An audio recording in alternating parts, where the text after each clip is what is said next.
Bright and early morning here. Out for a stroll in the 10-door Suburban, running up here to the shop. A couple other square bodies are in, getting ready to be sold. And one Suburban that we've had a lot of questions about, so I just want to do a run around of what all that has and what's been done to it.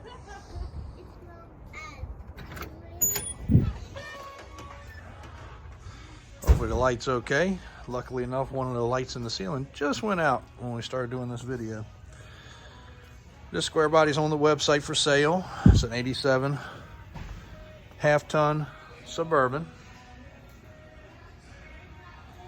But while it's on the rack, just want to do an undercarriage video. A lot of pictures online, but we have not cleaned this truck as the description shows or the video previously shows, but want to show the underside with a little close-up of what you expect on these vehicles and what's good and what's bad. So as you can see, typical spot right there, which will never rust because it's covered in oil and grease. So we'll seal right here at the back of the transfer case, which is very common for leaking.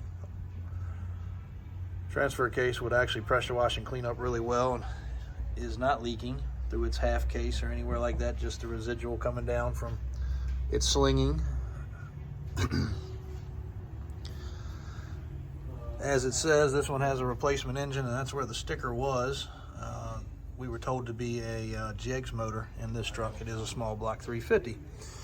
You can see the little dirt diver nest there. Cross member's good. While these are on the rack, we always check the frame. These trucks are common for cracking the frame, and there is a nice reinforcement that's available for that. This truck does have a 4-inch lift, so you can see the lifted steering arm right there. Bushings are in good shape on the springs. And here's the big deal part. So this is a very big pocketed area where it holds a lot of debris. There's typically like a little cover shield in here, which thankfully on this one is gone. It's nice when we see that it's there, but on this one is gone. You can see where it used to be right here. Traps, leaves, dirt, debris. Well, this side has one. There you go. So it's cool when they have them because they are very rare to see. They're typically yanked out. If the inner fender's ever been out, they come out and never get put back in. But again, you can see that's an area that traps. Birds get up in there, build nest, leaves, debris fall.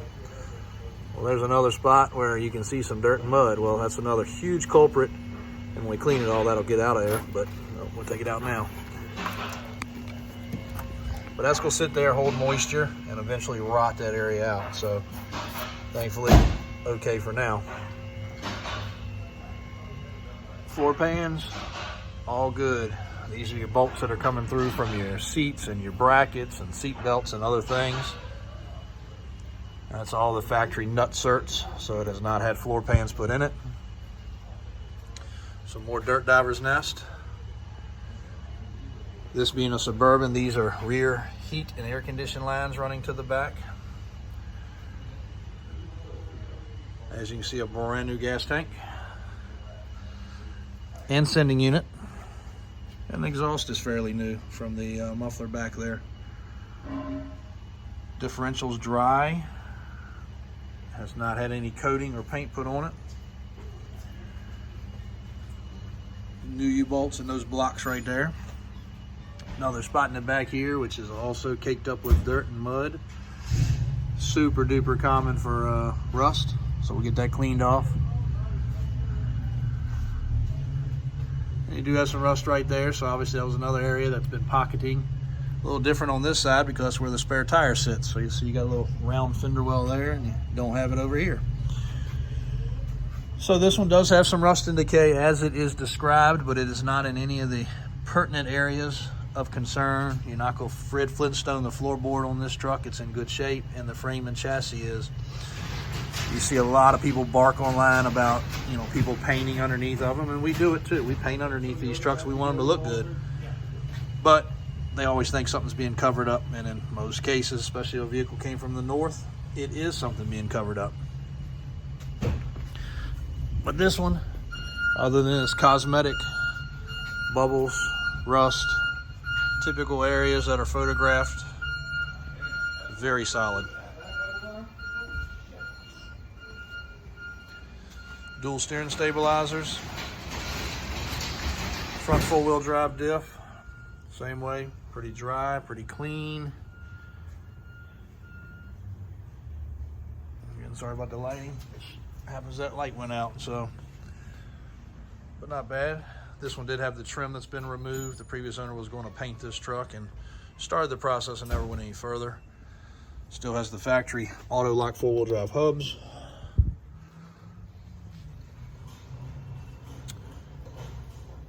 Another thing we're getting ready to do on the other side, you'll notice some leaks coming from the oil pressure bell, the oil pressure sending unit.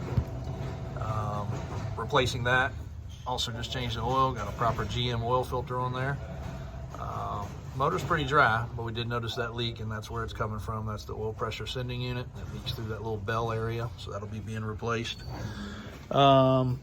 Previous video we showed where all the windows, all the locks were working. Well, lo and behold, one of the windows regulators has started to act up, so we'll also be replacing that.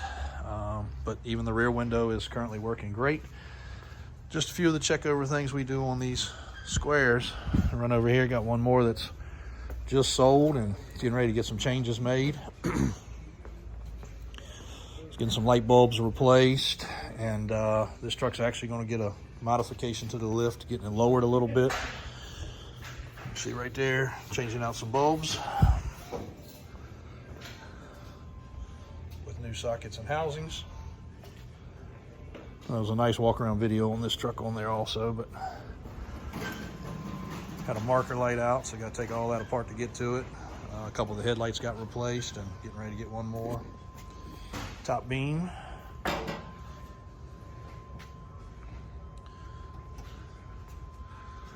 And again, this one's getting lowered down a little bit for the gentleman that's buying it, and going to get a smaller tire and wheel package. So if you ever see one of these trucks, you want it smaller, bigger, taller, larger, wider, shorter, fatter, modifications are no problem. Happy to do it. And this is just one of our little finishing touch things that's getting done to this unit. If you hadn't seen this one, be sure to check the other videos on the website. This one got a pretty extensive, I guess you'd call it a restoration, and turned out really good. Going to Florida. Customer's very excited. He's got a big block fuel injected motor to put in the future, and we're gonna make the modifications. He had a little wish list of things he wanted to do, and we're gonna make that come true for him before it leaves out. So appreciate you guys watching today. Just a few of the square bodies in motion, and there's our favorite.